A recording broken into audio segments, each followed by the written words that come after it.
Cette graine spirituelle et céleste que nous avons maintenant par le Saint-Esprit a sa pleine signification en Abraham.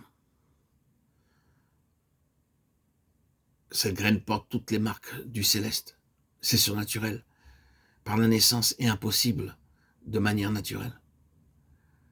C'est ce que typifie Isaac et Abraham étaient fermés à cela, fermés jusqu'à une intervention du ciel.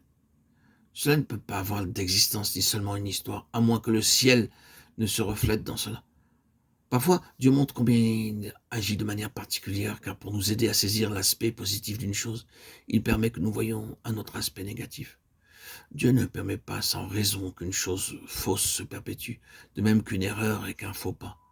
Nous sommes tourmentés parfois bien longtemps dans nos vies par un faux pas. Dieu gardera cela pour que nous puissions voir. La voie droite est une voie importante. Ce n'est pas juste une option. La voie est céleste et toute autre alternative n'est pas même permise, comme si cela n'avait aucune importance.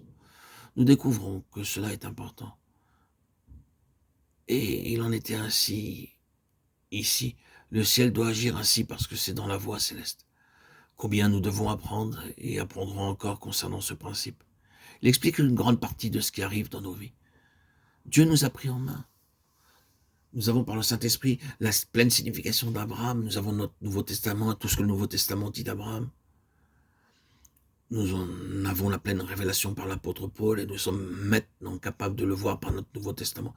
Nous ne devons pas remonter à l'Ancien Testament pour toute notre connaissance, car nous pouvons voir maintenant avec notre Nouveau Testament en main la pleine signification d'Abraham sur ce point. Nous avons beaucoup de lumière supplémentaire. Nous sommes une graine céleste et spirituelle par cet Esprit Saint qui nous a été offert et qui ne demande qu'à se développer, qu'à grandir. Isaac n'était pas seulement le produit du céleste par l'entremise du ciel, issu d'un miracle, mais voyez que Dieu va faire pression en exigeant l'offrande d'Isaac comme un sacrifice. Isaac était né par un miracle, par l'entremise du ciel, mais quelque chose de plus devait être fait encore. Il devait mourir et être relevé des morts. Cette chose puissante de Dieu doit se manifester et ratifier ce que Paul dit dans Romains 1,4. Déclaré fils de Dieu par sa résurrection d'entre les morts. C'est ce que signifie Isaac, déclaré fils. Déterminé, établi et désigné fils. Il y a beaucoup de notre histoire spirituelle dans tout cela. Nous ne sommes pas seulement nés de nouveau par un miracle et par une intervention céleste.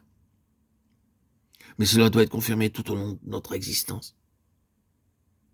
Dieu exige que cela soit entretenu par la vie de résurrection, et la vie de résurrection n'a aucune signification à moins que nous ne connaissions quelque chose de la mort. Dieu nous garde sur le terrain céleste. Et c'est ici la signification d'Isaac, nous mettant non seulement sur le terrain céleste, mais nous gardant sur le terrain céleste par l'expression constante de la résurrection. Et quand seulement la résurrection peut maintenir la position.